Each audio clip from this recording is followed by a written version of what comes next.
Good morning.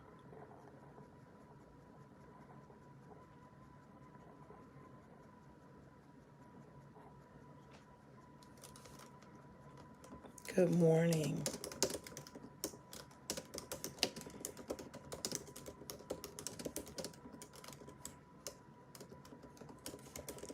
Good morning.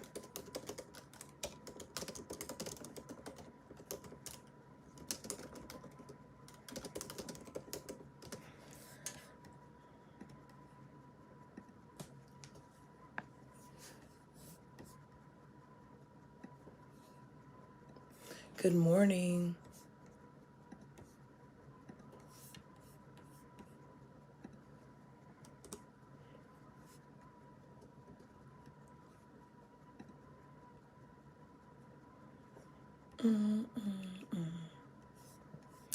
Come on into the space. Good morning.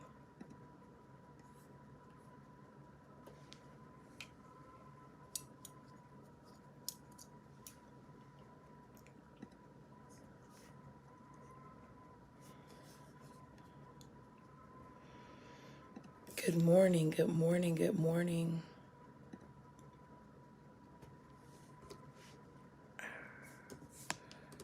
Good morning. Good morning.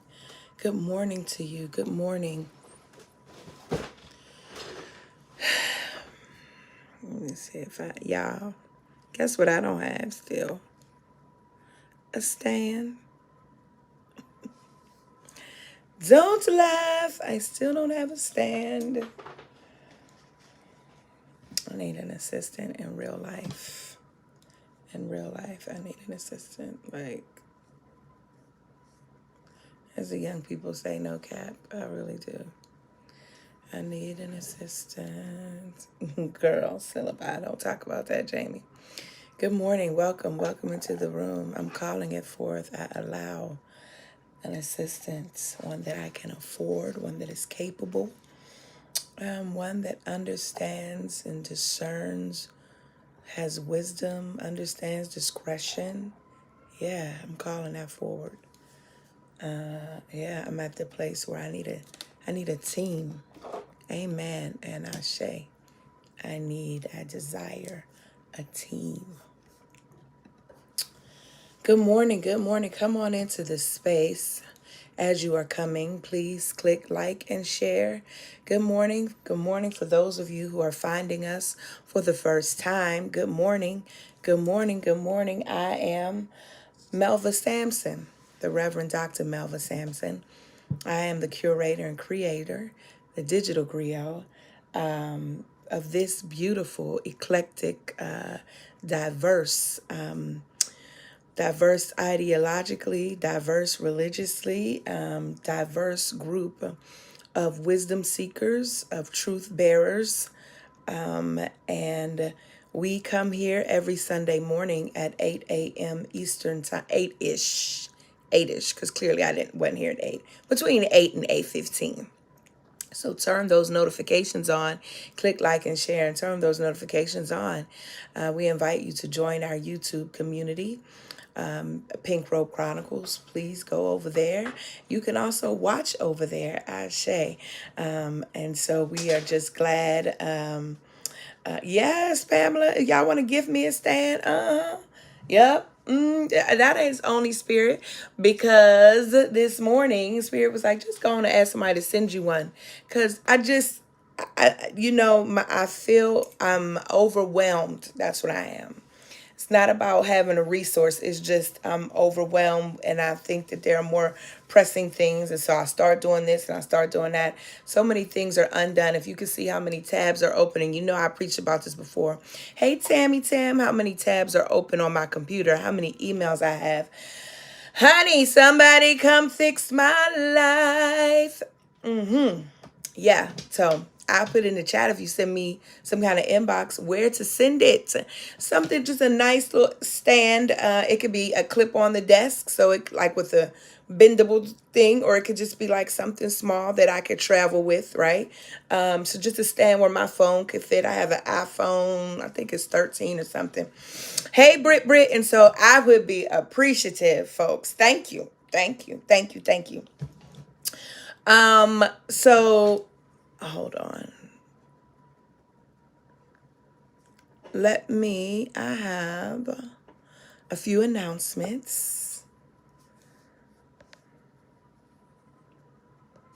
This week's announcements. Have a few announcements. First of all, I want to say thank you to those who came out on last week to God Talk. I so appreciate it. And this week, I want to announce for those of you who are in the Savannah area, the Savannah, Georgia area, on this run that back, on this Thursday. Thursday, this is Savannah Black Heritage Festival, and on Thursday, February 1st at 6:30 p.m., I will be the keynote speaker, Dr. Melva Sampson, presented by Savannah State University Honors Program and the Right Choice Initiative Mentoring Program. I will be the keynote speaker for National Freedom Day. This will be held in the King Fraser, will be held at King Fraser, and will feature me as the speaker. This particular offering is true dear to my heart. Shout out to my soror Carolyn Jordan, and shout out to my brother Mike Wright. Richard Wright is I believe, their great grandfather, and he was the founder of Savannah State University. Carolyn is probably on PRC right now. And so this is their legacy. Richard Wright created Freedom Day on behalf of the Emancipation Proclamation. And so I am looking forward to going to Savannah on the end of this week to talk about Tell Them We Are Rising, which is the statement made when someone visited young Richard Wright's classroom and wanted to know what he should take back to the people that is happening. And young Richard Wright said, "Tell them we are rising." So I'm looking forward to headed to Savannah. And if you are anywhere down in that area, I invite you to come on out and to support me and to come hang with us. Ashe. Also, I am excited to be one of the Sisters of the Rock at this year's Proctor. I see I cut off the date, so my bad. But those of you, y'all know how to go find it. Ashe. To join in conversation with the Reverend Dr. Yvonne Delk and the Reverend Dr. Jacqueline Thompson around this year's Proctor theme, which you can't see because I cut it off by accident, but it's okay. You can go to the website. I believe I believe our presentation is on the 19th or the 20th, but again, you can go to the Proctor website and find out that information. My prayers are that it does not snow in Chicago. I'm not sure why we are doing Chicago in February. My God, today. No disrespect to all Chicagoans, but friend, I am truly Southern now.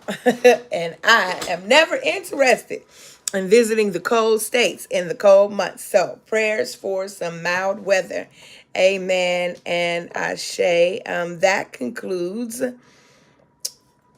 the announcements, and I thank you for your presence and for being here. This is why I need to stand, because I don't want to accidentally hit the wrong button and end the live. Amen. Shout out to hey Natasha and LaWanda and Pamela. Good morning. Listen, and also let me say this. Hey Francis, listen, I'm coming. I'll be there Friday. If you're still on, Francis Johnson, I'll be there Friday. I keep saying Friday, Thursday, Jesus. I will be there Thursday, February 1st is what I want to say. Thursday, February 1st. I'll be there. If you want to join our subscription community, if you want to talk back to the text, I have placed the link already at the top of this, and I'm going to put it again. If you go ahead and join now, by the time the end of this broadcast, and I'll check back into our log there, and I'll send you the login information to come join us directly after this at 9 a.m. You can also send me a direct message and let me know that you joined, and I will stop what I'm doing while we're in and get you in. Ashe. Good morning. Good morning, Glency. Good morning, Nicole. Good morning, Dana. Salam alaikum, Zakia. Good morning. I told y'all we diverse up in here. Good morning, Tamil. Good morning, Belle Marie. Good morning, Lori and Leah. Good morning, Michael and Rosalind. Salam alaikum to Rosalind. Good morning, Antoinette and Takia. Thank you, Takia. I try. Good morning, Rochelle and Barbara, Jonetta and Paula. Jamie, good morning, Donna and Shawnee. Good morning, Verzola. Good morning, Ardella. Good morning, Sonia. Good morning, Tammy and Brittany. Good morning, Rihanna. Good morning, Melody and Tiana. Good morning, Donna. Again, Francis. Good morning, good morning, good morning. Good morning, good morning, good morning. Uh-oh. Rosalind, I actually done pinned your thing. Hold on. Let me come back because y'all know I don't know. It'll be up there. All right. I think I just unpinned it. Good morning. Good morning. I hope I did. Wait. Unpin. All right. Good morning. Good morning. Good morning. Good morning. Good morning. Good morning. Good morning, everyone. Chelsea, good morning. Kim Vini, good morning. Mia Douglas, good morning. Erica Batson, good morning. Good morning, everybody. Glad to be in the land of the living. Well, that was my pen. Just went in the trash. It's been a month for Black women. The top of the month, we started. Good morning, Reverend Tracy. Good morning, Regina. We started this month with the announcement of Reverend. We started this month with the announcement of Dr. Claudine Gay's resignation from her position as, I want to say, forced resignation from her position as president, her historic position as president of Harvard University. And a few days after that, we learned of the transition of Dr. Bonnie Bailey, if my memory recalls, Vice President of Student Affairs at Lincoln University in Jeff City, Missouri? I think in Jefferson City, in Missouri, who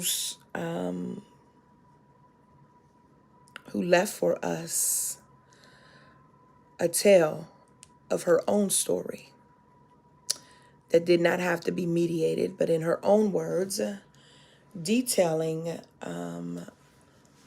the way in which the administration failed to honor her humanity, failed to provide for her the resources to effectively do her job, and failed to acknowledge her requests for help in several areas. In that very first week of 2024, the war that Black women have been fighting for some time now seemed to ramp up. And many things in between. And here on the last week, or the next to the last week of the end of this month, this first month of 2024, Black women, some Black women, one Black woman put on her cape, ashe, to the Reverend Dr. Gina Stewart. I like to say the Reverend Dr. Big Sis Gina Stewart, who, in the words of Reverend Dr. Danielle Brown, put on her cape and stood and carried all of us, Black women, and particularly Black women in ministry, on her back as she preached before the National Baptist Joint Conventions. A powerful word, a necessary word, a convicting word. As she stood with a particular kind of energy behind her, it was good to see some of the sisters and some of the brothers in solidarity who formed what I want to call as a barrier wall behind her, as undoubtedly the ancestors were pressing her back to be able to preach the necessary word that she preached. I was unable to watch in real time, as many of you who probably owe y'all jobs some time, because I said, my God, today ain't nobody at work. I was actually teaching, and ironically, teaching a course called, I think that was my Preaching at the Intersections course. I texted Dr. Stewart to say thank you, because it means and it meant so much.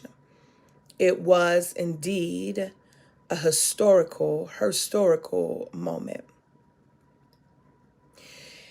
And then days later, after many were hashtagging Be Like Claudia, and by the way, cop your shirt. I copped mine this morning. I don't have the link for that, but I'm sure the link is floating around somewhere on social media. All of the proceeds for that go to the Lot Carey convention, which Dr. Stewart is the president of. At the end of that this week, then, two women of a different ilk, two Black women of another kind of ministry, released havoc. One whose name I won't mention out of respect for all of us, really, but particularly out of respect for our queer kinfolk, for whom this person's vitriol has been so harmful.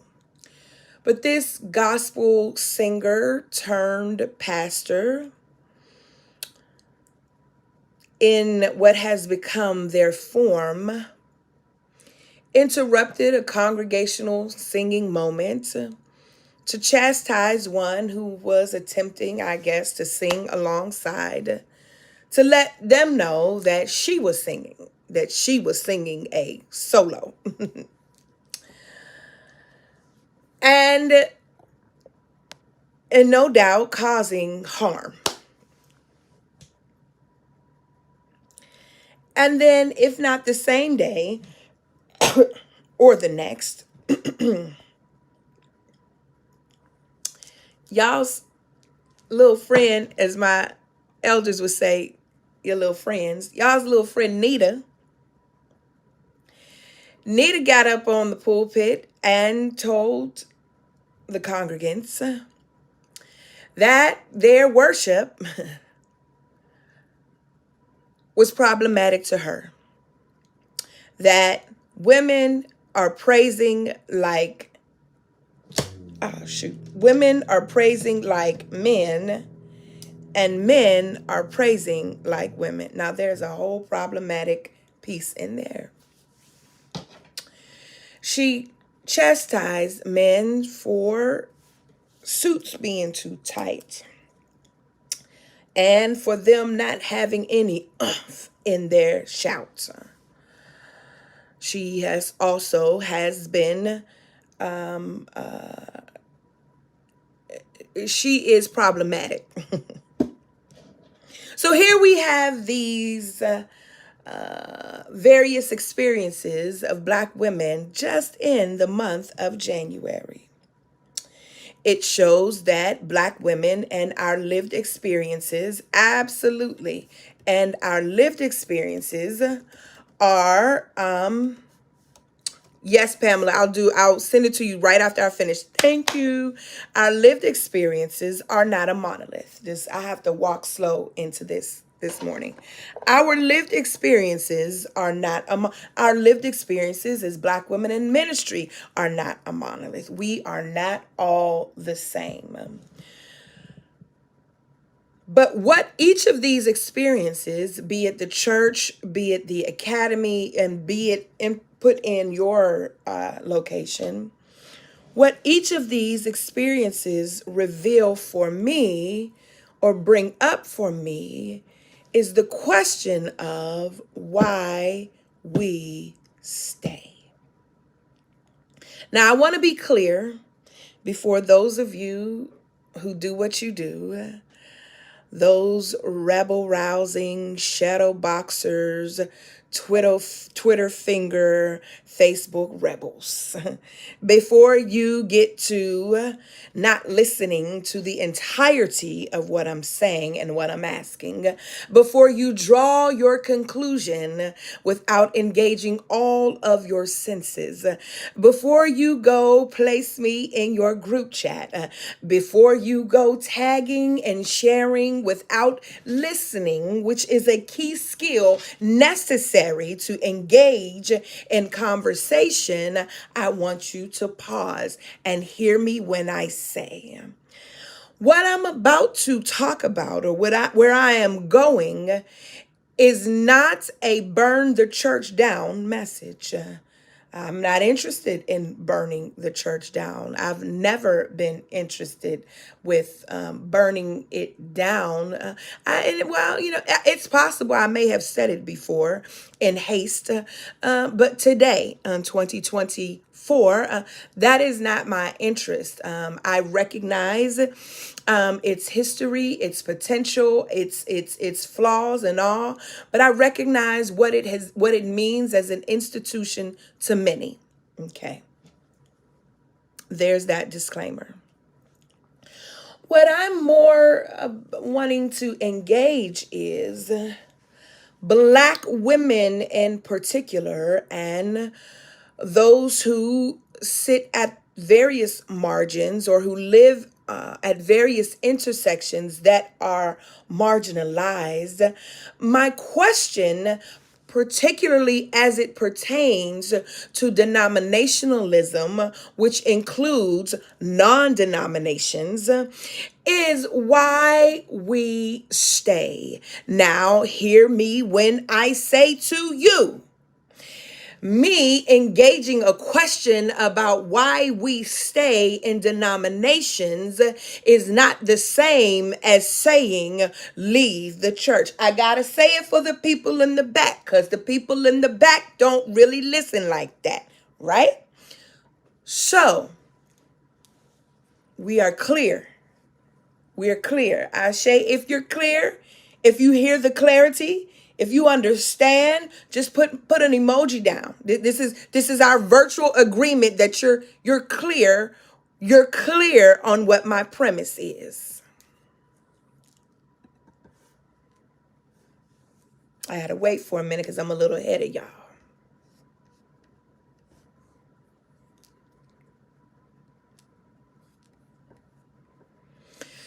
So thank you, Ivory. Yours is the first text that I see. So for a text this morning, I'm moving in and around it. It's Esther. I'm not even getting ready to read it because I think I memorized this particular one verse by heart. The text then is the book of Esther, chapter 1, verse 12.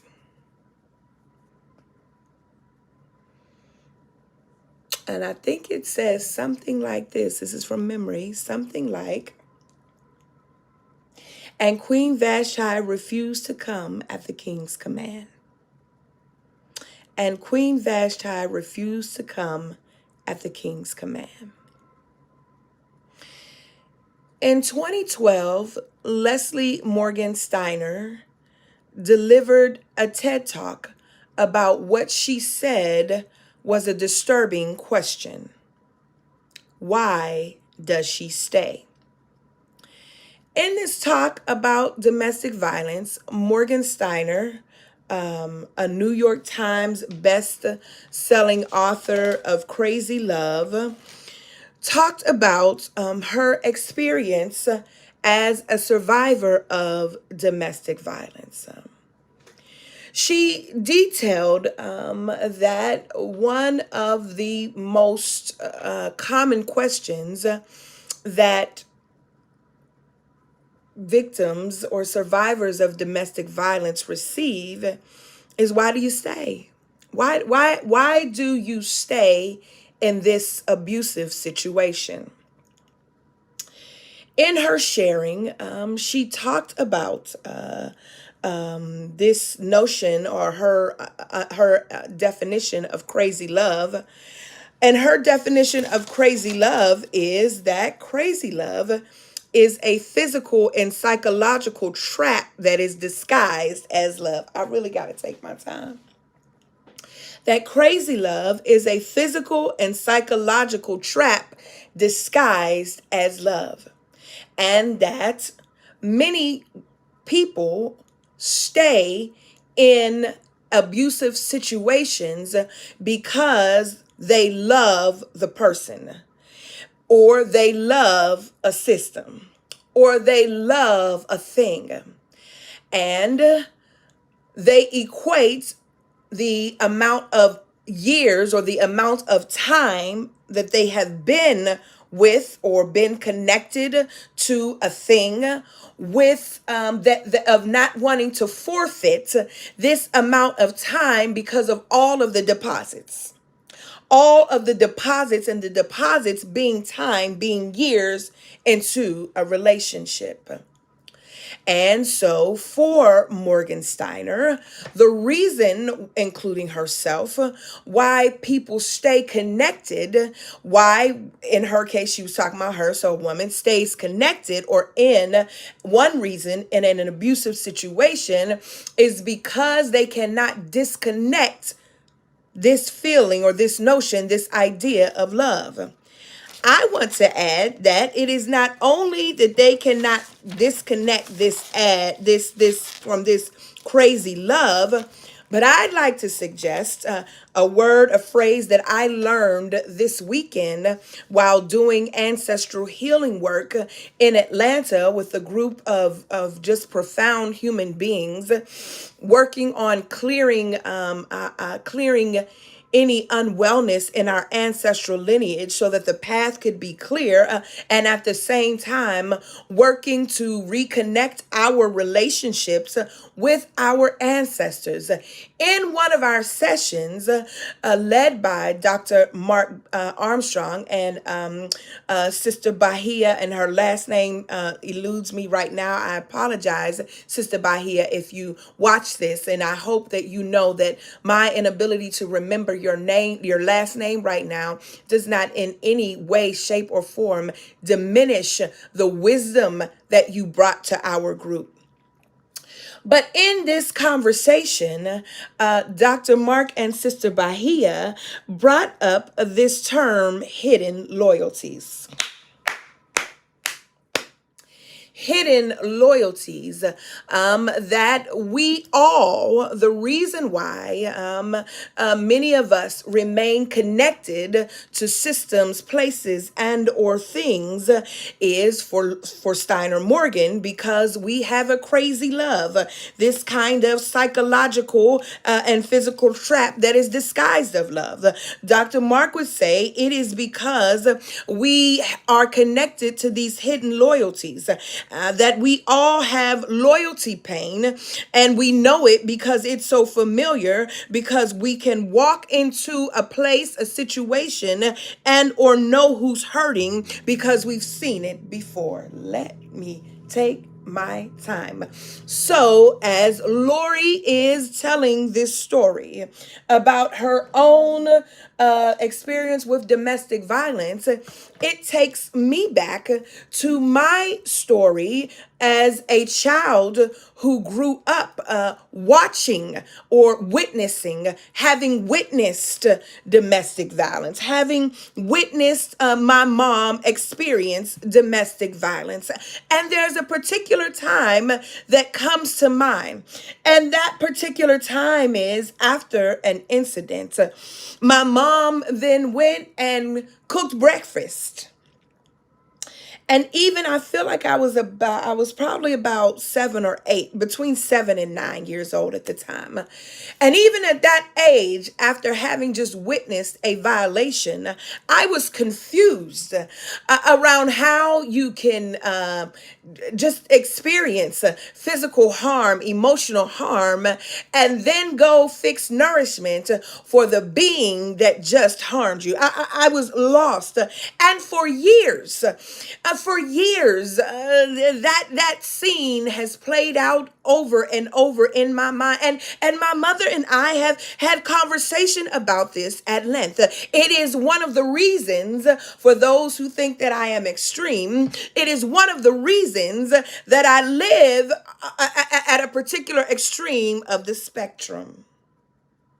So Steiner Morgan goes on in telling her story that you can find on YouTube, that one of the reasons that first what happens is that in abusive situations, just stay with me, walk with me, that in abusive situations, that what the abuser usually does is isolate you. The abuser wants to isolate you, and the abuser wants to isolate you so that the abuser can control you. And one of the ways that the abuser controls, some of the ways that the abuser controls you is to police you, is to police your body, to police what you can wear, to police who you can talk to police how you talk, and then to get into your mind, to shift the way that you think about things, to shift and change your perspective, to create a void in you so that you are unrecognizable to your most authentic self. And just like colonizers, just like missionaries did in their evangelistic movement to capture and to evangelize, created voids in indigenous people and then filled those voids with their understanding of God, with their understanding of the ways of the world.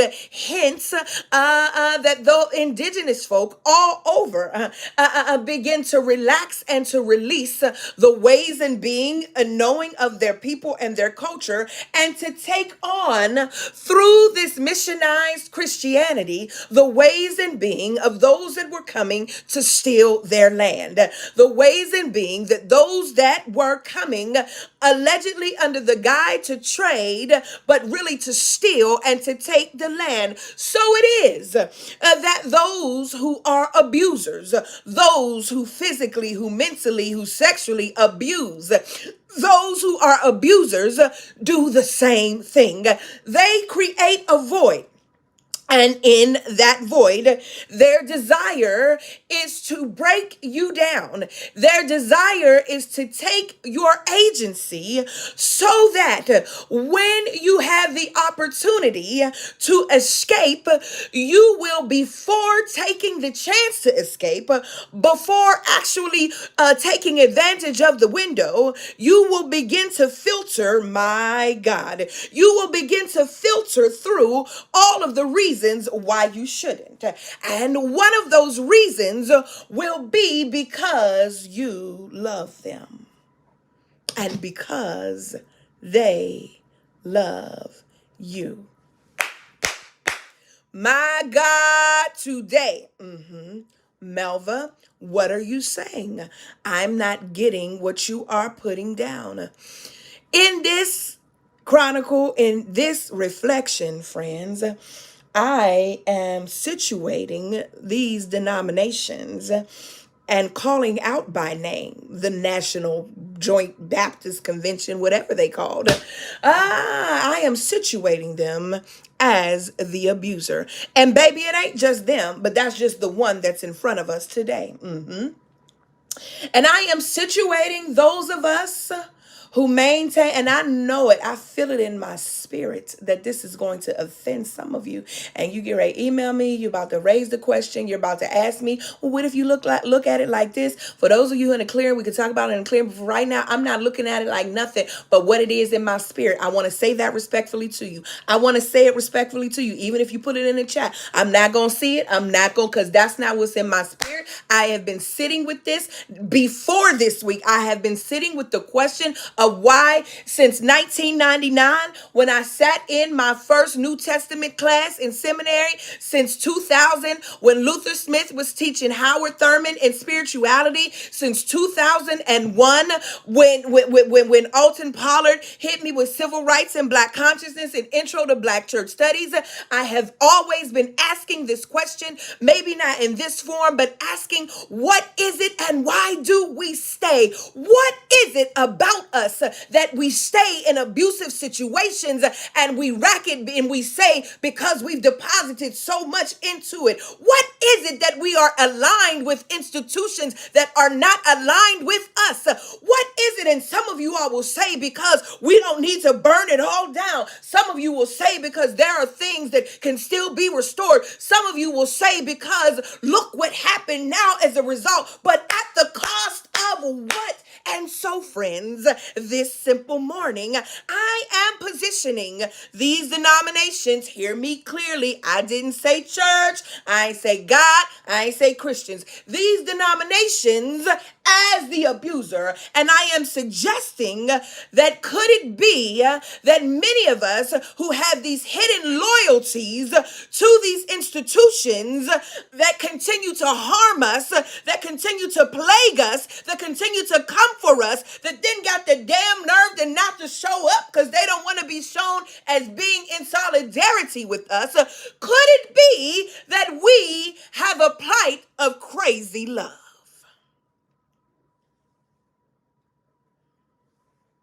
Could it be? Could it be? Could it be? Could it be that our plight, that we are victims of crazy love?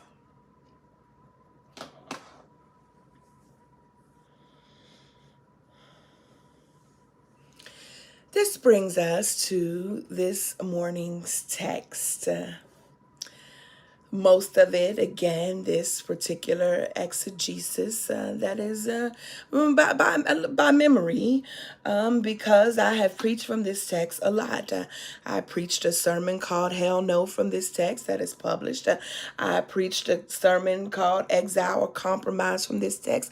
I have preached this text often enough to be able to just let it flow. Come on, that's a shout out to last week.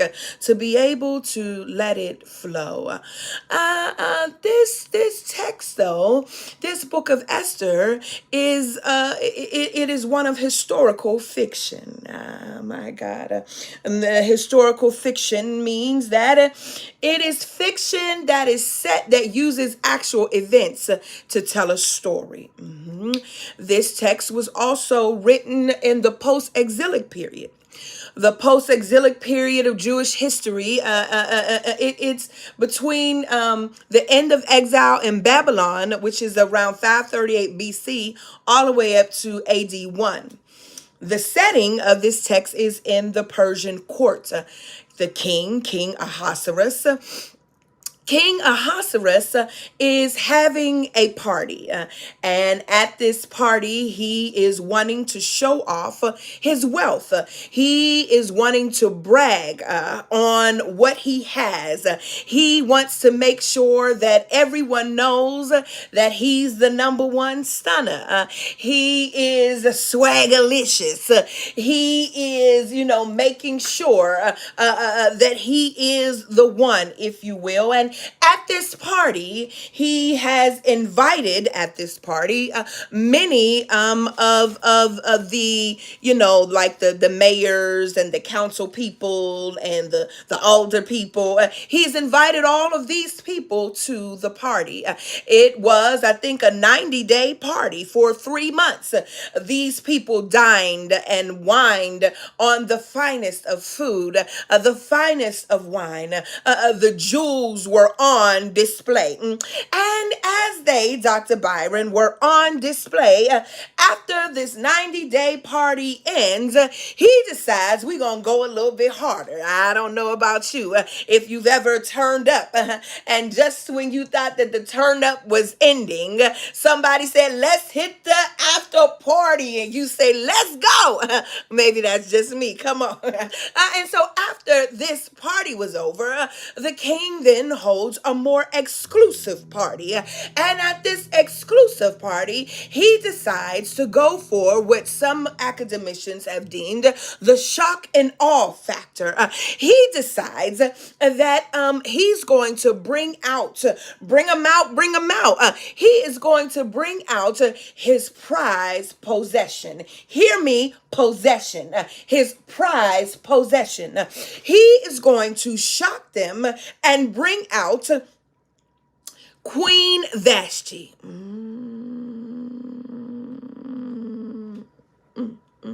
And he demands the eunuchs to go get her so that he could show her off.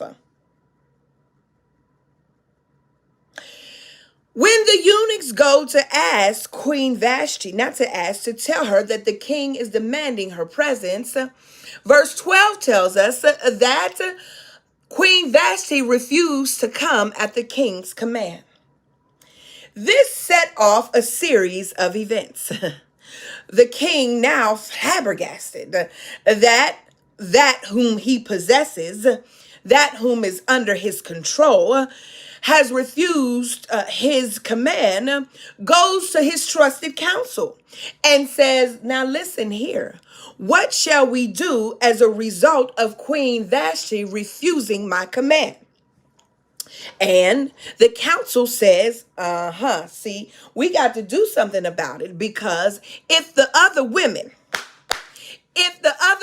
get wind, that this is what's going on, that she did this, then they will think that they can refuse every man's command, and we cannot have that. So his trusted counsel says, you got to banish her. She is going to have to be exiled lest she cause a problem. So the king then sends Vashti into exile for her to never be heard of again. Oh, friends, and the rest of that story, for those of you who know this book, lifts up Esther and Haman. Really a story about trafficking. Shout out to Bible scholar Erica Dunbar and her book Trafficking Hadassah, which is Esther's Hebrew name. So the king exiles Vashti. And we never hear from Vashti. We never hear anything there. I think she's mentioned one more time in all of biblical texts, or at least in the parts of the text that we have. The decision that Vashti makes, we don't know why she says no. There are some scholars who suggest, or in Jewish midrash, who give her a voice to say that Vashti suggests, that she goes back and forth and says, if I say yes, because I'm so beautiful, they will want to take me from you. And if I say no, because I'm ugly, they will ridicule you. So what sense does it make for me to come? There are others who suggest, who say that the issue with this book is that there are no prayers in this book. There are no pieces in this book that speak to covenantal law. And there nowhere in this book the name of God is mentioned. They question then, why do we even need this book? And I want to suggest today that the reason why we need this book is because Vashti provides for us a model. Vashti, her saying no, provides for us a model for women, for folk, and for women in particularly, because this is what I'm talking about this morning, who are in oppressive situations. Yeah. That our ability to say no usually comes at a very high price. Make it connect, Melva. Make it connect. Connect us to what you're saying. Vashti refused to submit herself to public embarrassment from the king. She refused to cooperate. She was then a queen who lost status and privilege to resist an abusive relationship. Why do we stay in business, platonic, personal, romantic relationships that bring more harm than value to our lives? I've not heard a good enough answer yet. I've not heard one. I've not heard one. Now, what is also clear is two things. One, for those who stay, it is clear they will say, in the terms of domestic violence, will say that they fear judgment because people like me, and I'm saying people like me because I'm asking the question, will say it's not making sense, right? And so I guess what I'm asking is, while we celebrate and we acknowledge the way God moved and the phenomena, is there a way in which we stop God's movement at only celebration? Because is it possible that after our celebration for historic wins, that some other work needs to be done? I think I'm probably a separatist. A separatist, come on. Hey, yes, come on in here, Alice Walker. I am a separatist. One of the definitions, one of the tenets for a womanism is a womanist is a separatist for reasons of health. Come on. And I don't understand why in 20 and 24 that the National Baptist Joint, whatever they are, is just now calling a black woman in ministry to preach. I don't understand. As phenomenal. I want Dr. Gina's pearls over here. I want them over here. I don't want her casting them pearls over there in that swine. I don't want it. I don't want it. I don't want it. Because some things for me don't need to be reconciled. Some things just need to be walked away from. And it doesn't matter for me how long one has toiled in the vineyard, how long one has been in relationship, how long, because that's what happens with a hidden loyalty.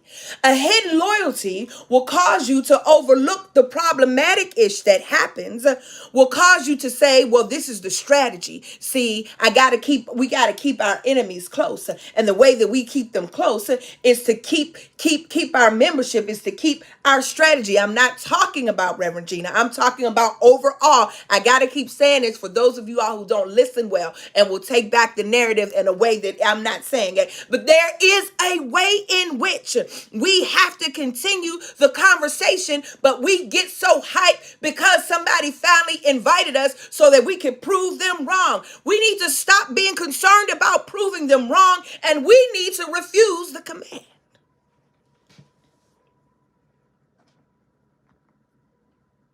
But how many of us are willing, again, I am not talking about that incident, but how many of us are willing to refuse the command? Yeah, God, because how many of us, if we want to get honest and talk about it, we already at time, I got to go to the clearing, because how many of us secretly desire, we desire to be called by the King.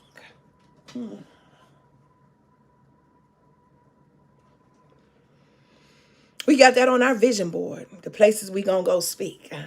We desire for the King to call us. Yeah. That's because when the King calls us, then we are seen.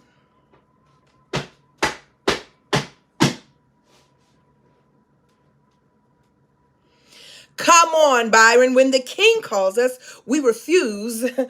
Then we're seen. We're validated. Uh-huh. Yes. You got to beware of the invitations you entertain. Yeah. Yeah. Because not that situation. I cannot say this enough. Please type it in the chat. Because when we are not,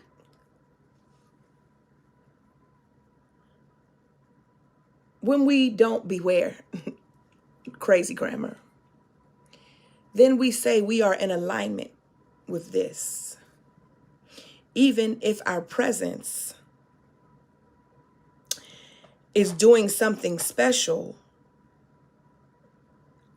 I absolutely believe Doc was called to preach in that moment. And I give thanks to God that she said yes. Again, I'm not talking about that one moment. I'm talking about for the rest of us, for whom now are going to wait for these invitations and jump. I am saying, why do we remain in partnerships and in relationships to institutions and to people who harm us more than they bring value, if the definition or if the characteristics of an abuser are one who attempts to create voids in you, to control you, to control your thought process, to control your thinking, to control your ideology and or even your theology, and to create that void and to place in that void those things that will allow the entity, the being, to control you more. Why is it that we remain connected? And what cannot be told to me is because God has placed me here. No. Why? Because that's not the kind of God that I serve. I then am a practical theologian. I don't believe that God places us in situations of harm so that God can get the glory. I don't believe it. I don't believe, and if it is so, it's not the God that I'm interested in. I'm not interested in serving a God that would place me in a situation so that I can go through undue stress and harm, only to be able to say, I did this for you. And this kind of, there was already a sacrifice, and that sacrifice was in Jesus. Period, point blank, and end.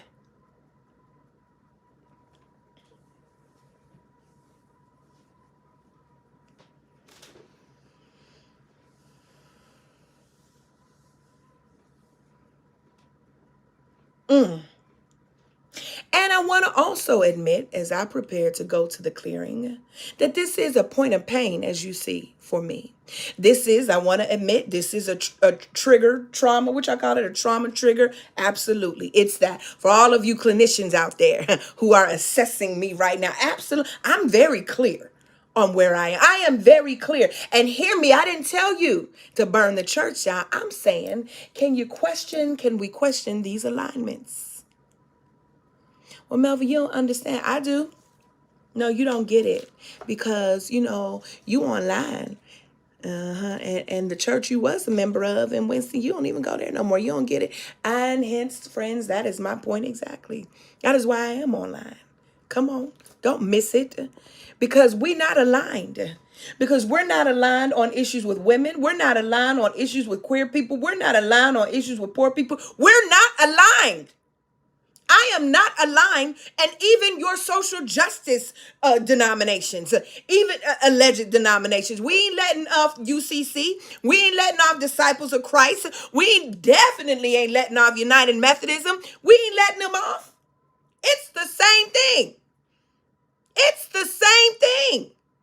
I ain't telling you to walk away from ministry.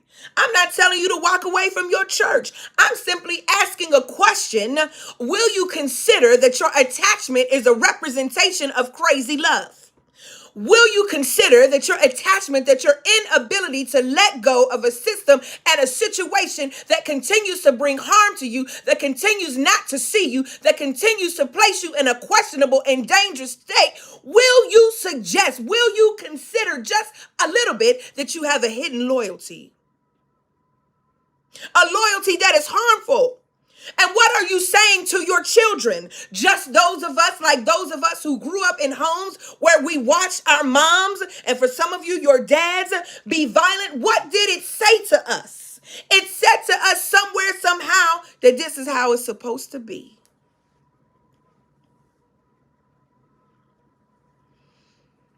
I want to invite you to get free.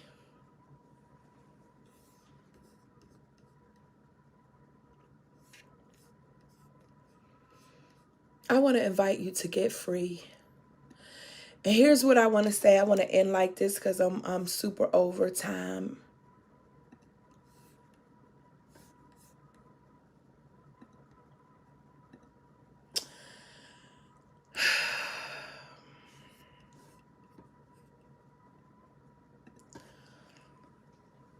Vashti is one of the reasons why people don't leave. Can I talk about it? Yes, Kanita Ashe. One of the reasons why people don't leave is because we judge people who resist difficult systemic injustices.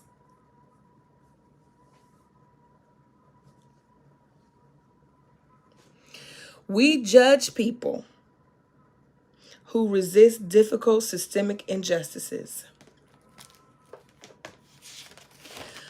Other people dismiss us. I'm going to just talk in I statements. I am judged for my level of resistance. I am judged as unhinged. I am judged as bitchy, as depressed, as individualist, as hidden ambitious, that this is a hidden ambition. I am judged as, a child, immature. I am judged as, not being teachable. I'm inflexible, not really knowing the real of the real because she's not done this. I am judged.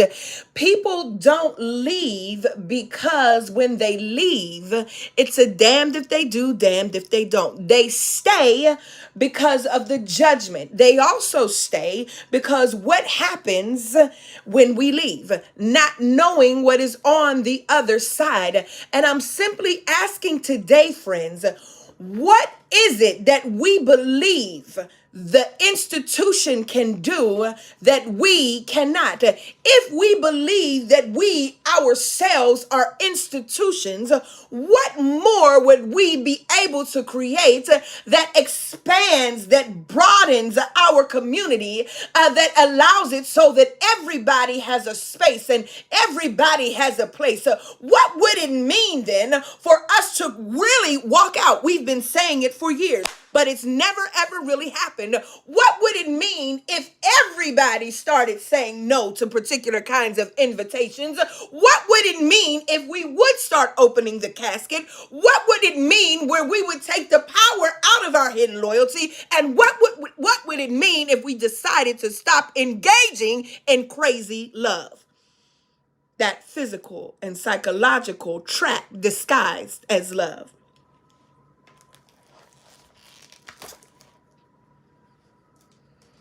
Those lyrics. What is it? What is it? I'm. It. I don't. She don't want to be safe. Listen.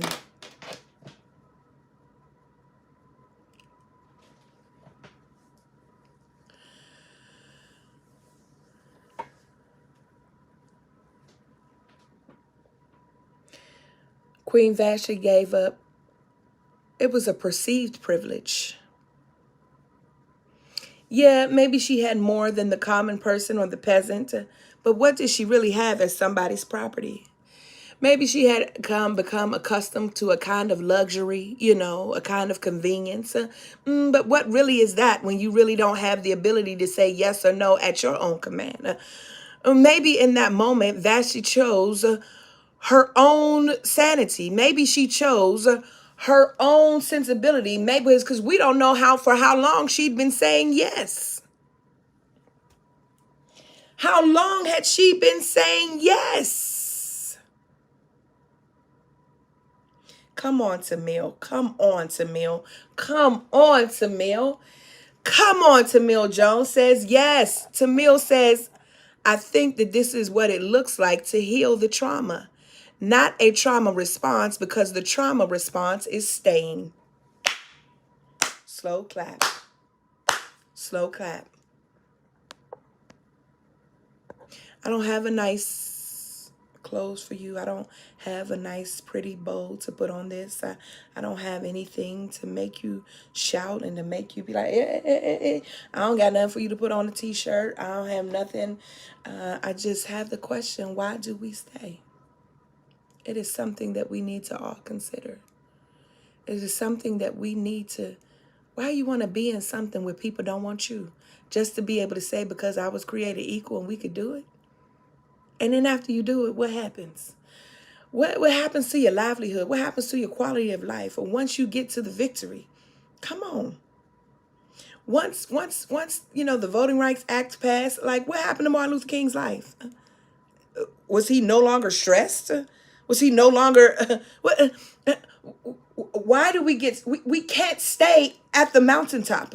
We cannot stay aligned. And let me say this metaphysically. That is the t-shirt, Daniel. I love it. Let me say this metaphysically. And in the ancestral medicine kind of way.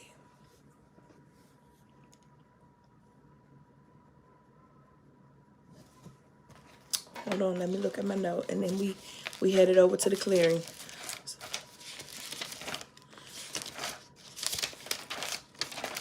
There are like around 4,000 some odd ancestors that surround us. And I can't find it now. So let me just go from memory. Jamie's on here. She was there. So, and Ivory. So if there's something that I'm saying incorrect, and Michael.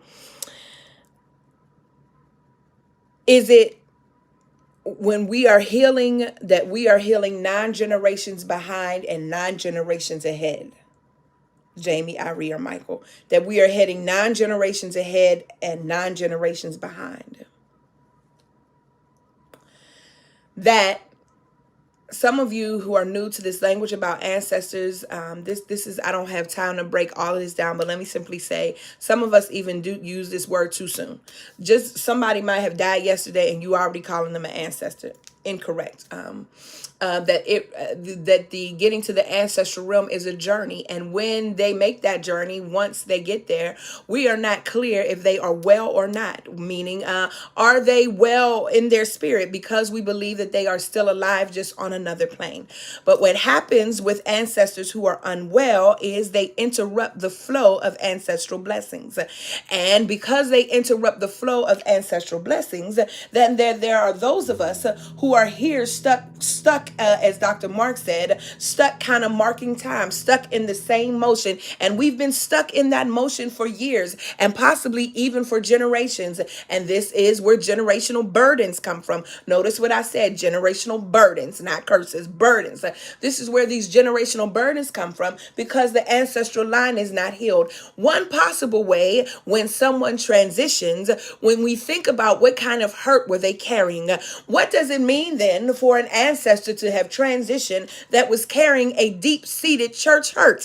And here they are on the other side, unable to heal from that hurt. As a result, they are blocking the flow of blessings that come to you. But you on this side have the ability to assist in their healing. And one of the ways that you assist in that healing is by being careful with whom you are aligned. And by being courageous when necessary, to pull out and to create. Part of the other issue, when we stay and when we don't challenge, it zaps our imagination. What if the calling really is for us to reimagine? What if God wants to do something new? What if there is another kind of iteration of what spiritual gatherings and communities look like? What if God wants to make a point that we never needed this institution in the first place? A bunch of what ifs that require courage.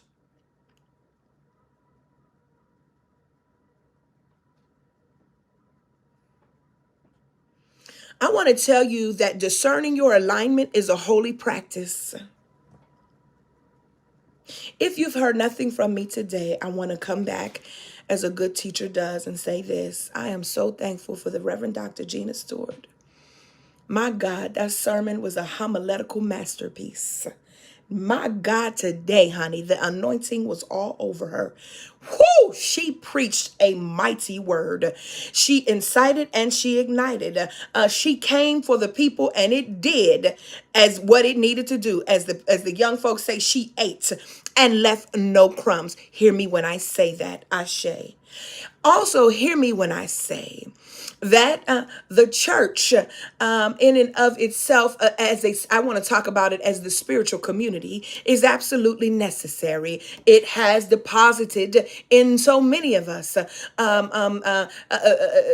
things that we pull on daily, and yet it has been denominationalism, our separation into these sacred silos, that where we have given bodies, beings, institutions charge over our vocational work.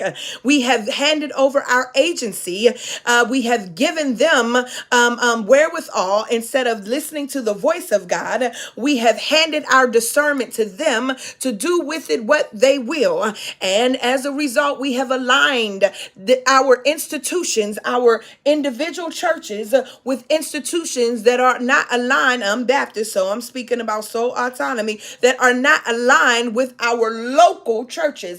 And yes, while some of you will say that the purpose of the conventions is to move policy, that the purpose of the conventions are to do what one can't, meaning that if we put all of our resources together, then this is what will happen. But friend, that ain't what's happening. That ain't what's happening at all. That's not what's happening. People are dying. People are dying. People are dying. We got our queer people on the margin. We got the women on the margin. And if you don't live in a particular socioeconomic status or demographic, we got you on the margin. Oh, baby, we got folks who got questions on the margin. And I'm simply saying that I too believe that the Spirit got me here this morning asking the question that is even deeper than the overt meaning that I'm saying. Why do we stay? This ain't just about the denominationalism. This is about you. Why you stay?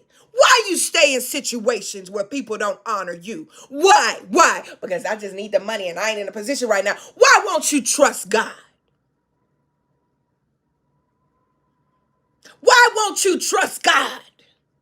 The same God that you stand up and testify for, the same God that you believe in, the same. Why won't you trust God to do for you? To expand your imagination. Why won't we as a collective trust the same God that brought our people out, the same God that they listened to, the same God that showed them how to read the stars, the same God that gave them sight? Why won't we trust?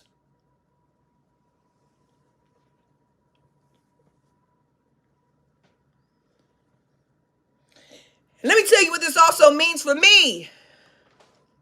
That I'm so serious about this. It means that I'm automatically an outlier. It means that I should never expect a certain kind of invitation. It means that I'm already saying, well, this walk is a lonely walk, baby. That's what it means. And that's why people stay, because they don't want to be out here walking alone. Because those of you who say that you'll walk with us, when we get out here, we can't find you.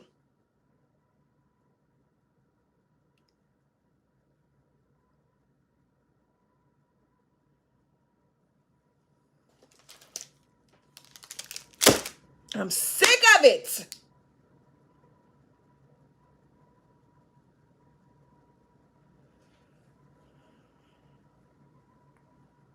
I'm gone. I'm headed to the clearing. Inbox me if you've joined. I'll send